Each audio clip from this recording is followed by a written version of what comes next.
hour of every day, someone, somewhere is praying for the outpouring of the Holy Spirit.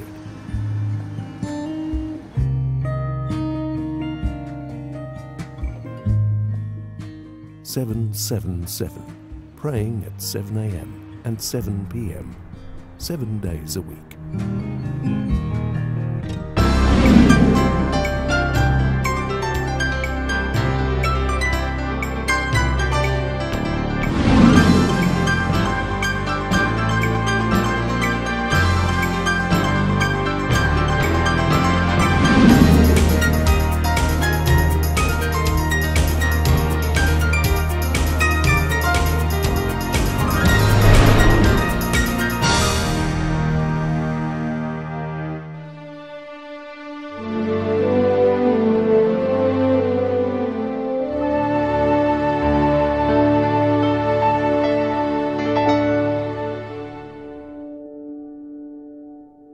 Paano ba dapat mabuhay bilang isang Kristiyano, lalo na sa mga kabataan natin ngayon?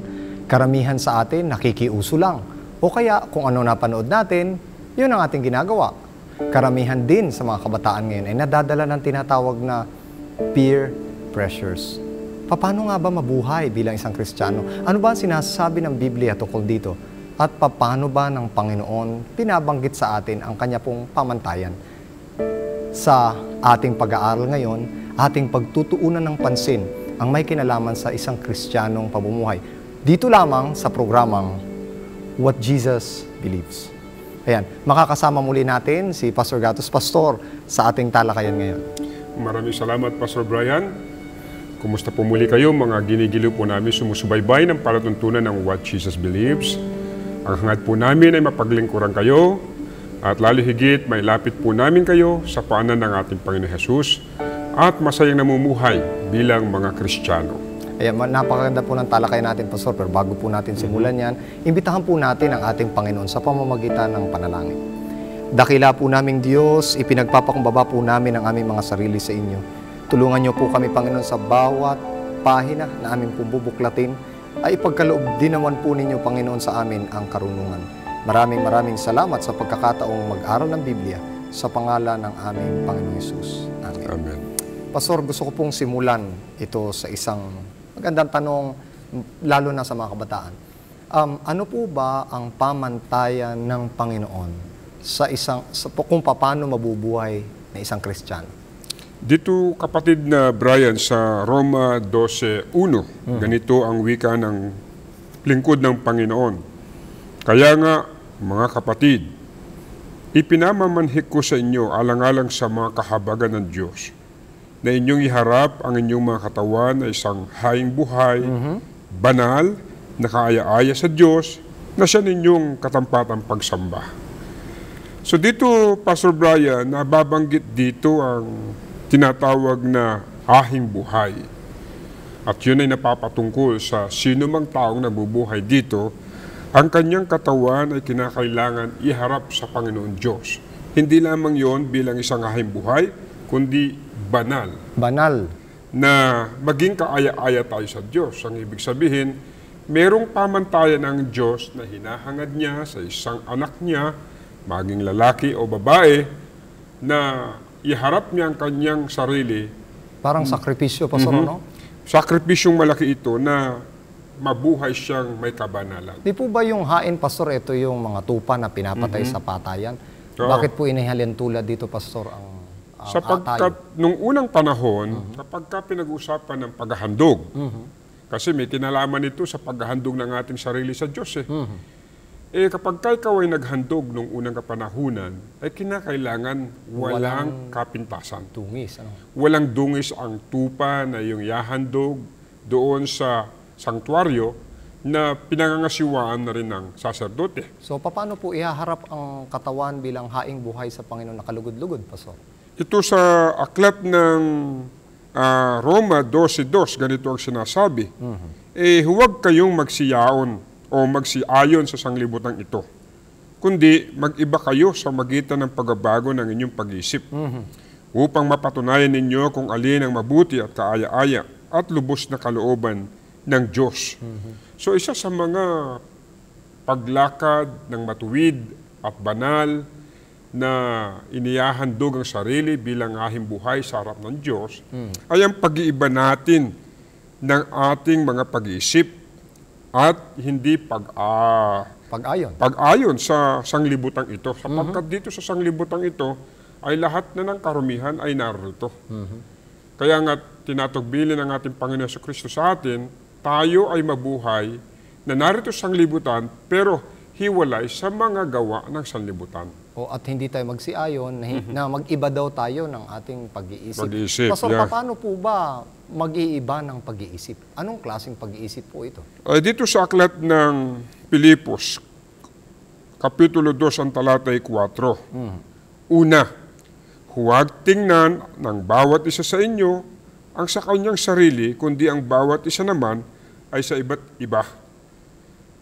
Nangangahulugan na ito'y hindi sa pagiging selfish, kundi ang buhay natin ay pagiging selfless. Para sa iba. Para sa iba. So, At ito yung unang bagay na dapat natin matutunan kapag pinag-uusapan na yung papaano tayo mabubuhay ng nararapat. Wala yung kompetisyon, wala yung rivalry, wala yung tinatawag na pagmamataasan, sapagkat hindi yun nakalulugod sa harap ng ating mahal na Diyos. Ganun po pala yun, Pastor. Kaya nga tayo, dito rin sa talatang 5, ganun ding aklat at kapitulo, magkaroon kayo sa inyo ng pag-isip na ito'y na kay Kristo Jesus din naman. Ito'y sa wikang English na ginagamit natin ay Christ-likeness. Ibig sabihin kung ano yung ugali at pag-iisip ni Kristo ang siyang ipinamumuhay natin araw-araw. Parang mahirap po pala ito, Pastor. Ano po bang klaseng pag-iisip meron ng Panginoon? Ito ayon sa talata, ang wika, sa katapus-tapusan, mga kapatid, anumang bagay na katotohanan, anumang bagay na kagalang-galang, anumang bagay na matuwid, anumang bagay na malinis, anumang bagay na kaibig-ibig, anumang bagay na mabuting ulat, kung may anumang kagalingan, at kung may anumang kapurihan, ay isipin ninyo ang mga bagay na ito, ayon dito sa aklat ng Filipos 4:8. Sa makatuwid, ang pag-iisip ni Kristo hindi iniuuna ang sarili. Inuuna ang kapakanan ng iba. So, ibig sabihin, Pastor, parang medyo mahirap nga, ano po? Sabi anumang bagay na matuwid, malinis, kaibig-ibig, mabuting ulat, parang hindi po yata ito ang napapakinggan natin ngayon. Parang hindi ito yung iniisip ng mga kabataan natin, Pastor. Ito'y hindi ang normal na pamantayan ng buhay. Magkaiba kasi ang pamantayan na sa Diyos at sa pamantayan ng tao. Ang gusto ng Diyos ay tayo'y mabuhay ayon sa kanyang pamantayan. Kasi kung pamantayan din lang naman taong pinag-uusapan, ay meron tayong pupwedeng makitang suliranin doon. At merong kakulangan for sure yung bagay na yon. Pastor, may apply po ba natin itong mga ganitong uri ng kaisipan sa atin pong paglilibang, sa mga pinanunood natin, sa mga musika natin, sa ating mga paglalaro at mga pagbabasa? Ito po bang pamantayang ito pwede natin gamitin sa ganong paraan? Sa lahat ng aspeto ng buhay, kinakailangan ang pamantayan ng Diyos ay may pamuhay ng isang tao. Hindi pinag-uusapan na rito kung anong relihiyon ka sapagkat iisa lamang ang pamantayan ng Diyos na ipinagkaloob sa kaninumang tao. At ang pamantayan ito ay maging katulad tayo kung papaano mag-isip si Kristo at kung ano yung asal meron siya nung siya ay narito pa sa lupa na ipinamalas sa mga alagad at sa maraming mga tao. May pamantayan din po pa, Pastor, sa pag-iiba ng mga gawa. Marahil ito rin ang katanungan ng ibang mga tao. Pero ang sabi ng Biblia, meron, Pastor Brian. Dito po sa aklat ng 1 Korinto, ang talatay 6:19, o hindi ba ninyo nalalaman ng inyong katawan ay templo ng Espiritu Santo na nasa inyo, na tinanggap ninyo sa Diyos at hindi kayo sa inyong sarili. Tuloy ang basa sa 20, sapagkat kayo'y binili sa halaga, luwalhati nga ninyo ng inyong katawan ang Diyos. Sa makatuwid, ang pinag-uusapan dito yung pagkatao natin. Dahilan sa ang wika ay ipinapakilala na ito'y templo ng Espiritu Santo na nasa atin, na tinanggap natin mula sa Diyos. Hindi ito, Pastor, atin, ano ho? Hindi ito ating katiwala tayo. Tayo yung mga katiwala ng Diyos sa ating mga katawan. Kaya nga't ang panawagan sa atin luwalhatiin nga natin. Ayun. Okay? Ng ating katawan, ang Diyos. So, ibig sabihin, dala ng ito ang siyang pagubili ng Panginoon. Kung ating babasahin yung 1 Corinto 10:31, mas bibigyan tayo ng malalim na kaisipan hinggil sa paggamit ng ating katawan. Paano po ba, Pastor? Ang sabi, kaya kung kayo'y nagsisikain man, Sisikain. o nagsisiinom man, o anuman ang inyong ginagawa, gawin ninyo ang lahat sa ikaluluwalhati ng Diyos. So, Magsisikain. saklaw lahat ng aspeto ng buhay kung papaano tayo mabuhay sa pamantayan ng Diyos bilang mga Kristiyano. Ayan.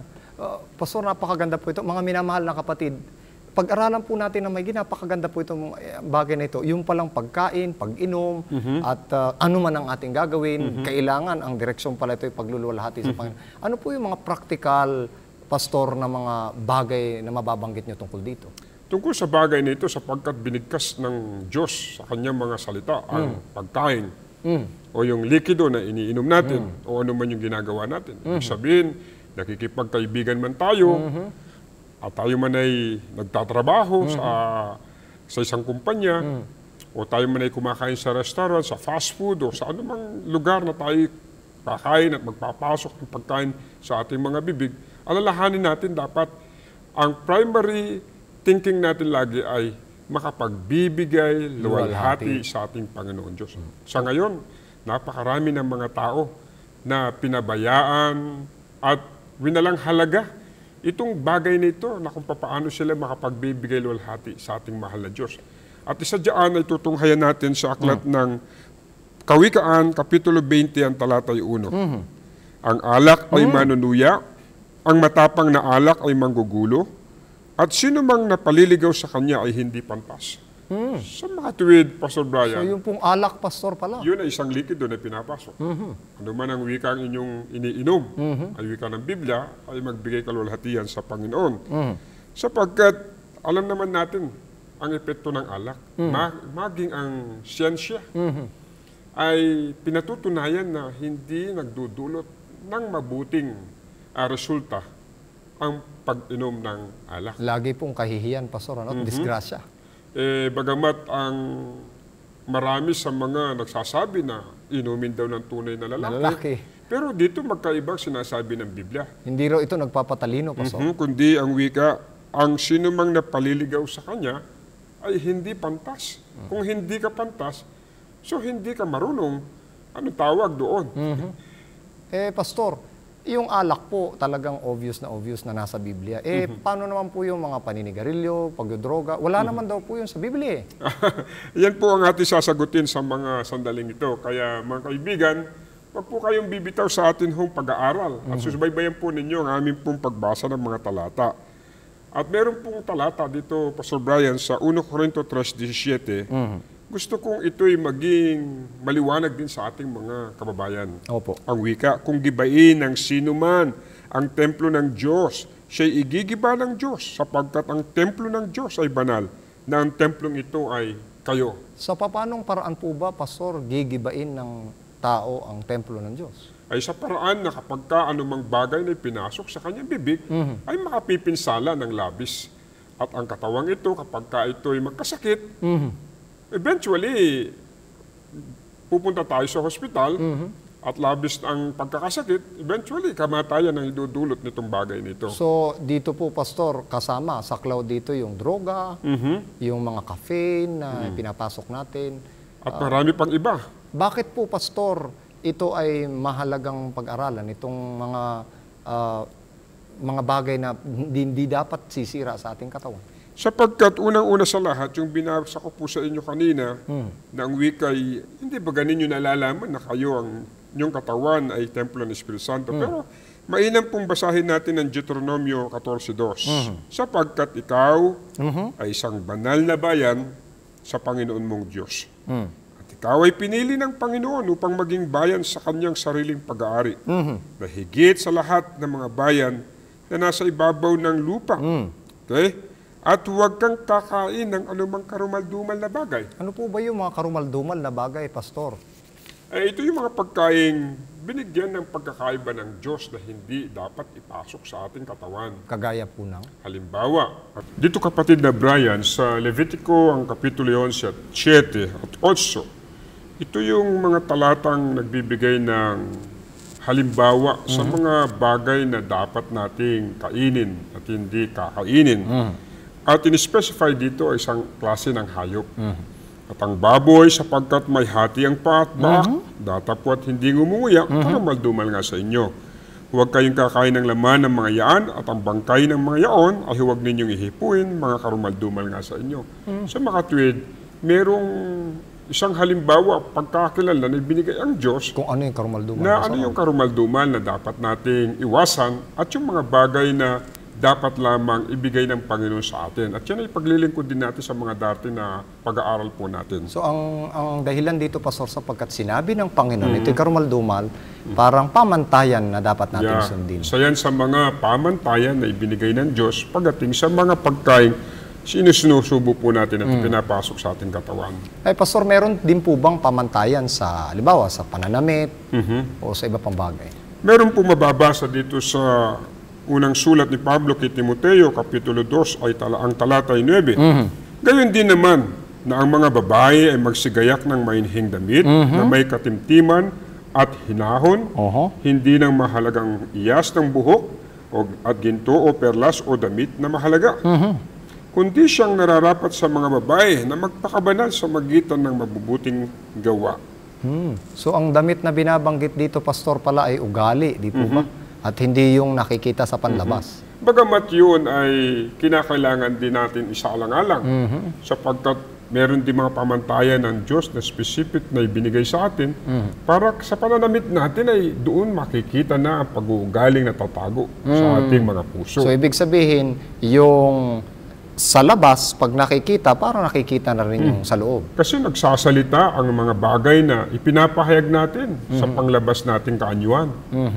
At kaya nga importante din na makita natin dito sa unang Pedro 3:1, ang wika, gayon din naman kayong mga asawang babae, pasakop kayo sa inyong sarili-sariling asawa, upang kung ang ilan ay hindi tumalima sa salita, ay mga hikayat ng walang salita, sa magitan ng ugali ng kanyang asawang babae. So ibig sabihin, Pastor, parang sa ugali pa lamang, mahihikayat mo ng asawa mo kung mapagpakumbaba ka, mapagpasakop. At kung tutuloy natin ang pagbasa sa mga susunod na talata, at sa pagkamasid nila ng inyong ugaling mahinig, ay may takot na huwag sa labas ang kanilang paggayak na gaya ng pagpapahiyas ng buhok, at pagsusuot ng mga hiyas na ginto, o pagbibihis ng maringal na damit. Kundi ang pagkataong natatago sa puso na may damit na walang kasiraan, ng espiritong maamo at payapa na may malaking halaga sa paningin ng Diyos. Ito yung pagpapahalagang ibinibigay ng Diyos sa tao. Na ang tingin niya, bagamat siya'y pobre, bagamat siya hindi mayaman, walang ari-arian, pero kapag yung pamantayan ng Diyos ay naisasakatuparan sa kanyang buhay, walang pagsalang, ay nakalulugod siya sa harap ng ating mahal na Panginoon Diyos. Pastor, ano po ang maipapayo ninyo sa ating pong mga tagapakinig? Paano po ba nila masusunod ang lahat ng mga pamantayang ito? Pastor Brian, akin lamang bibigyan ng pansin ng mga bagay na ito na napakahalaga kapag ang pinag-usapan ay pamantayan ng Diyos. Kayo pong mga sumusubaybay ng palatuntunan ito.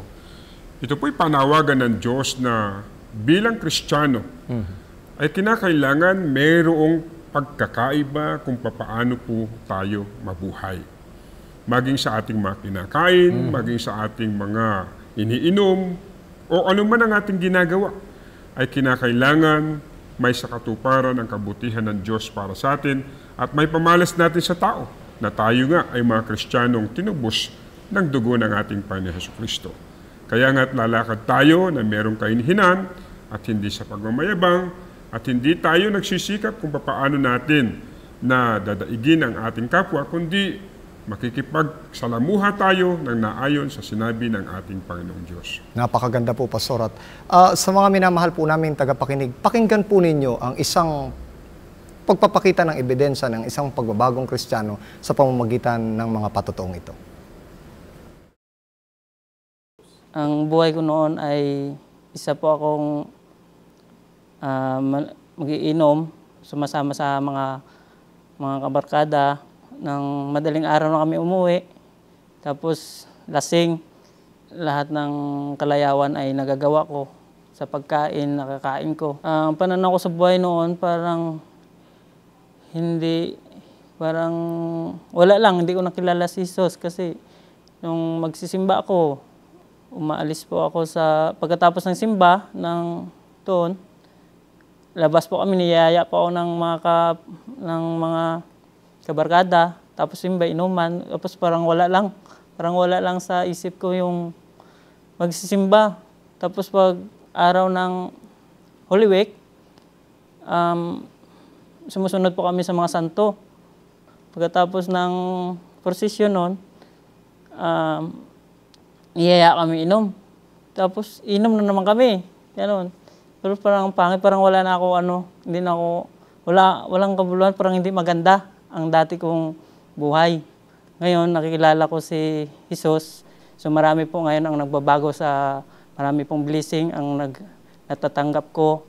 Katulad ng mga pagbabago, nawawala yung mga pag-iinom ko, mga barkada ko, nang dahil sa aking pananampalataya. So ngayon, nagpapasalamat po ako sa Panginoong Jesucristo na marami siyang blessing. Yung mga pagmumura ko pala dati, ngayon hindi na po ako nagmumura. Nawala na po sa akin nung nakilala ko si Jesucristo. Gustuin ko man yun, pero hindi na. May takot na po ako sa Panginoon. Papasalamat po ako sa pagbabago. Salamat po ako sa kay Jesucristo, ating manluluwas. Pastor, sa pagpapatuloy po natin, bago po yan, gusto ko pong pasalamatan yung nagpatotoo, no? Napakaganda ng kanyang patotoo ng pagbabagong ginawa ng Panginoon.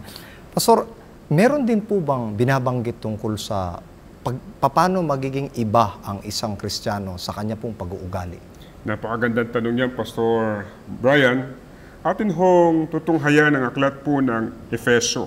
Ang kapitulo po ay 5 sa talatang 1. At atin hong itutuloy ang pagbasa sa mga sumusunod na mga talata. At ang wika, Pastor Brian, kayo nga'y magsitulad sa Diyos na gaya ng mga anak na minamahal. Parang mahirap ito, Pastor, talagang magsitulad sa Diyos. Yun naman ang hangad ng Diyos sa atin. Yun ang talagang pamantayang dapat maabot. At yun ang isa sa mga dapat nating isagawa sa buhay natin. Tutuloy natin ang pagbasa at magsilakad kayo sa pag-ibig. Gaya rin naman ng pag-ibig ni Kristo sa inyo. At ibinigay dahil sa atin ang kanyang sarili na ahin at handog sa Diyos upang maging samyo ng masarap na amoy. Siya ang example. Siya yung nagbigay ng huwaran sa atin. Kung kaya nga't atin hong gawin ang paglakad sa pag-ibig. Sapagkat unang-una, ipinamalas na niya kung paano tayo inibig. Kahit na tayo ang nag-iisang makasalanan sa sanlibutan, ibibigay pa rin ng Panginoong Jesus para tubusin tayo sa pagkakasala. At saka inibig niya, Pastor, ang mga makasalanan at kahit yung mga pumako sa kanya, inibig niya. At walang anumang kagantihan sa kanya. Bagkus nagpatuloy siya sa kanyang pagmamahal at pagkalinga sa mga tao. Ano pa po, Pastor? Ito sa 3, ngunit ang pakikiapid at ang lahat ng karumihan o kasakiman ay huwag naman lamang masambit sa inyo, gaya ng nararapat sa mga banal. Ano po ba, Pastor? Medyo malalim pong Tagalog ito. Ano po ba ibig sabihin ng pakikiapid? Ang pakikiapid, mga kaibigan, ito po yung meron kang asawa at pagkatapos nagkakaroon ka pa ng relasyon sa ibang tao. Ano naman po, Pastor, yung wala pang asawa pero ginagawa na po yung gawaing pang-asawa? Yan din po ay isang uri ng kasalanan na hindi dapat ipamuhay ng isang Kristiyano. Kaya nga't bagamat ito'y naging pangkaraniwan sa ating sosyedad, hindi pa rin po ito sinasang-ayunan ng ating Panginoon Diyos. At sa Biblia ay makikita po natin ang pagbawal ng Diyos sa bawat isa sa atin. At ang sabi sa 4, o ang karumihan man, o ang mga mangmang na pananalita, o ang mga pagbibiro, na di nararapat kundi kayo'y magpasalamat. Sapagkat talastas ninyong lubos na sino mang mapakiapid o mahalay o masakim na isang mapagsamba sa mga Diyos-Diyosan ay walang anumang mamanahin sa kaharian ni Kristo at ng Diyos. Pastor, ano po bang ibig sabihin ng pagbibiro na di nararapat? Meron kasing mga pagbibiro para lang tumawa ang kaibigan mo below the belt kung minsan ang mga biro. O kaya yung may kabastusan ng kaunti, Pastor. Kabastusan ng kaunti, naapakan ng pagkatao ng tao, Para lang bumababa makapagpatawa. ang tingin ng ibang tao sa binibiro mong tao. Yun ay hindi na nakalulugod sa harap ng ating mahal na Diyos. Kaya nag-iingat din tayo sa ating mga pananalita, lalong higit sa kung gusto lang natin magpatawa. Kasi, Pastor, pag nakapagbiro ka na, kahit sabihin mong joke lang, masakit pa rin yung, Pastor, eh. Oo. Ano? At hindi mo na mababawi Hindi sapagkat nakasakit ka na ng damdamin.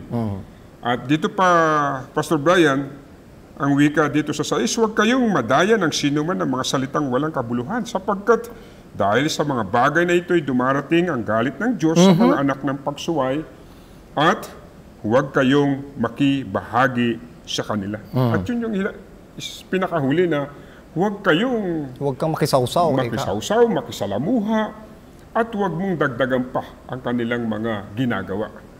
Kaya dito, ang Panginoong Diyos ay lubos na ipinamamanhik sa atin ang paglakad ng isang Kristiyano na banal, hiwalay sa anumang nabanggit ayon sa aklat ng Efeso, Kapitulo 5. O, Pastor, ano po naman ang inyong huling pananalita sa ating pong mga tagapakinig? Mga kaibigan, ito pong palatuntunan ito'y walang ibang hinangad kundi ang tao'y ilapit sa paanan ng ating mahal na Diyos. Ang tema po natin ay nagsasabi na mahalaga po ang mabuhay tayo bilang isang Kristiyano, hiwalay sa anumang mga kasalanan at hiwalay sa anumang paggawa ng kasamaan. Dito po sa huling talata sa Efeso 5:8, sapagkat nung panahon kayo'y kadiliman, datapwat ngayon kayo'y kaliwanagan sa Panginoon. Magsilakad kayong gaya ng mga anak ng kaliwanagan. Mga kaibigan, mga sumusubaybay ng palatuntunan ito, ang tanging hangad ng Diyos sa atin, tayo'y lumakad, yaong mga tinawag sa liwanag. At nung tayo'y dati nasa kadiliman at tayo nasa kaliwanagan, magsiparito tayo sa ating Panginoon at lumakad tayong may kabanalan. Ayan, muli na naman po nating napakinggan ang isang kapanapanabik na pag-aaral tungkol sa Biblia at natutunan natin sa mga sandaling ito na hindi dapat tayo makiayon sa mundo, kundi mag-iba tayo, maging liwanag tayo sa nagdidilim na mundong ito. Ngayon ay pakinggan po natin ang ilan sa mga awiting magbibigay ng mensahe upang lalo nating tanggaping tayo'y maging liwanag.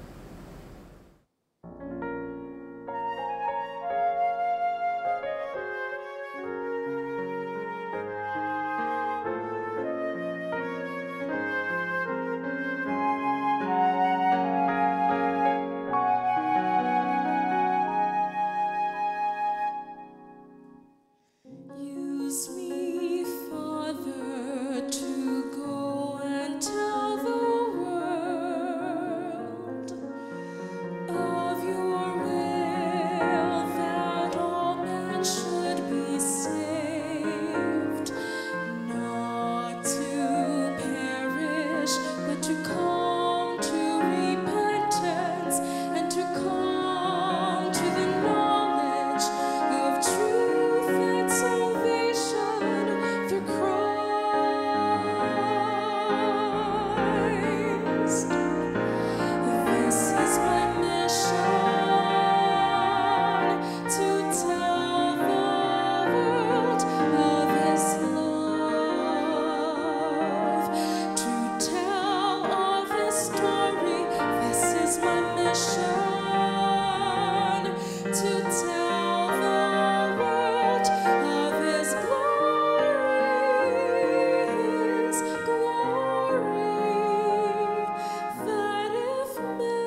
Ayan, napakaganda ng musikang narinig natin. Tunay nga na nakapagbibigay sa atin ng magandang kaisipan tungkol sa Panginoon. Pastor, pwede po ninyo ipanalangin ang atin pong mga tagapanood.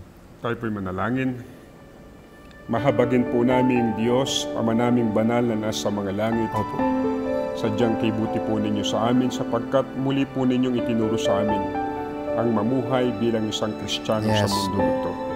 Idinadalangin po namin ang aming pong mga sumusubaybay ng Amen. palatuntunan ito. Yes, Lord. Magkaroon nawa sila ng higit na kalakasan at ganun din kalusugan mula sa Yes, inyo at may pagpatuloy po nila ang paglakad nila bilang mga Kristiyano. Yes, Lord. Alalahanin din ng mga taong sumubaybay ng programang ito na nahihirapan kung paano mamuhay isang Kristiyano. Yes. So ay pagkalooban sila ng kakayahan at sila'y basbasan ng inyong kapangyarihan upang Yes. sila man din ay makalakad ayon sa inyong mga pamantayan. Yes. Ito po ng aming dalangin sa pangalan po ng aming Panginoon Jesus. Amen. Amen. Ayan, maraming salamat po, Pastor. At maraming salamat din po sa mga masugid namin, mga taga-subaybay. Muli, iniiwan ko po sa inyong kaisipan na kung ito ang paniniwala ng ating Panginoon at naniniwala ka sa Panginoon, paniniwalaan mo din ang mga bagay na ito tungkol sa Kristiyanong pamumuhay. Hanggang sa muli, ito po si Pastor Brian Tolentino sa programang What Jesus Believes.